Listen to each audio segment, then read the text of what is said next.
పరిశుద్ధ నామం స్తుతింపబడిన గాక. ప్రియులందరికీ నా ప్రత్యేకమైన వందనాలు తెలియపరుస్తున్నాను. నేటి ధ్యాన అంశము, మన రక్షకుడైన యేసుక్రీస్తు వారు ఈ భూలోకమునకు పంపబడుటకు మరొక కారణాన్ని మనం తెలుసుకున్నాం.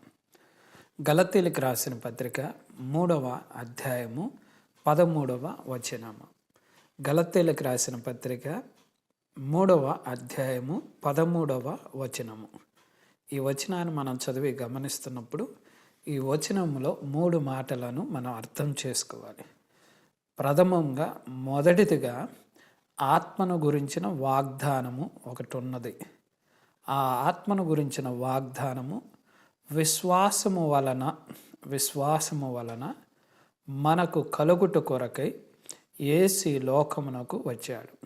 ఏంటంటే ఆత్మను గురించిన వాగ్దానము విశ్వాసము వలన మనుషులైన మనందరికీ లభించుట కొరకై, దానిని దయచేటు కొరకై యేసుక్రీస్తు వారు సశరీరుడుగా ఈ లోకానికి వచ్చారు.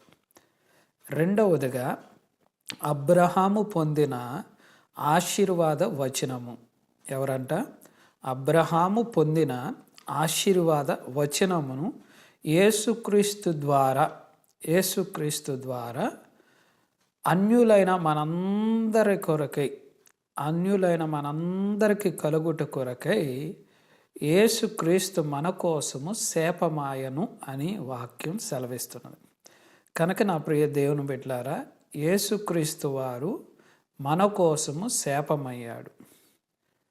ఎందుకనగా అన్యులనబడుతున్న నీవు నేను. అన్యులు ఎవరంటే యూదులు కాని వారందరిని కూడా అన్యులు అంటారు. ఆ అన్యులు అనబడుతున్న నీవు నేను, మానవ జాతి అంతా కూడా యేసుక్రీస్తు ద్వారా అబ్రహాము పొందిన ఆశీర్వాద వచనము పొందుకోవటానికి లేదా కలుగు చేసుకోవటానికే యేసుక్రీస్తు ఈ లోకమునకు శాపముగా దిగి వచ్చాడని వాక్యం సెలవిస్తున్నది. మూడవదిగా మన కారణాన్ని మనం తెలుసుకుంటున్నప్పుడు వాక్యం ఇలాగున సెలవిస్తుంది. మనలను ధర్మశాస్త్రము యొక్క శాపము నుండి విమోచించుట కొరకై యేసు ఈ లోకమునకు సశరీరుడిగా దిగివచ్చారు. ధర్మశాస్త్రము యొక్క శాపము ఎందరైతే అనుభవిస్తూ ఉన్నారో ఆ శాపమంతటి నుండి మనలను విమోచించుట కొరకై యేసు ఈ లోకమునకు పంపబడ్డాడు. యేసు ఈ లోకానికి వచ్చి ఆయన సువార్త ప్రకటన చేసి జన్మించి ఆయన తన పనిని పూర్తి చేసుకొని కలువరి శిలువలో మరణించి సమాధి చేయబడి తిరిగి 3వ దినాన ఎప్పుడైతే తిరిగి లేపబడ్డాడో, ఎప్పుడైతే రిజరెక్ట్ అయ్యాడో అప్పుడు నుండి ప్రతి మానవునికి శాపం అనేది లేదని మనం నమ్మాలి.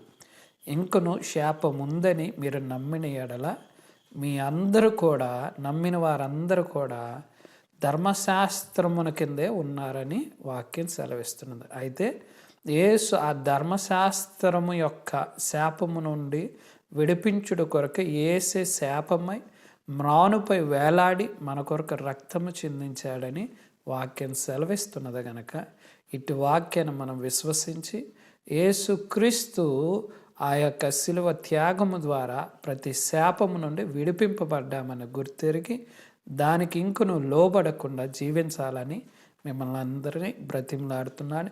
ఈ 3 కారణాలు మనం తెలుసుకొని ఇటు రీతిగా క్రీస్తుని ఘనపరచాలని, యేసునామాన్ని గుర్తెరిగి రక్షణ పొంది ఆయనని ఆత్మస్వరూపుడిగా మనం గుర్తెరిగి ఆత్మలో ఆరాధించాలని ప్రభుపేట మనం చేస్తున్నాను. దేవుడి ఈ కొద్ది మాటలను దీవించి ఆశీర్వదించును గాక. ఆమేన్.